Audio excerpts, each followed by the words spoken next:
11 ng gabi. Tahimik na ang buong eskwelahan.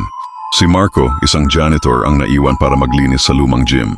Biglang may naamoy siyang nasusunog na goma, pero wala namang apoy. Pagtingin niya sa sahig, may itim na marka ng paa parang sunog. Sinundan niya ang bakas, papunta sa lumang kwarto sa dulo ng gym. Nang buksan niya ang pinto, may nakita siyang parang taong nakatayo sa dilim. Biglang may narinig siyang bulong. Nagapoy ang paa ko. Tulungan mo ako. Nanginginig si Marco pero nang sindihan niya ang ilaw, wala ng tao. Tanging mga bakas na sunog na paa ang naiwan sa sahig. Kinabukasan, nalaman niya mula sa matandang gwardya ang kwento.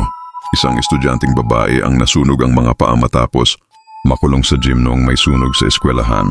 Ilang taon na ang nakalipas. Simula noon, gabi-gabi pa ring naririnig ang iyak at halinghing ng babaeng nasunog ang paa. Hanggang ngayon may nakikita pa ring bakas ng sunog na paa sa gym. Pero walang naglalakas loob na sumilip. Ikaw, kaya mo bang pumasok sa gym sa gabi? O baka mag-iwan din ng bakas ang sunog na paa mo?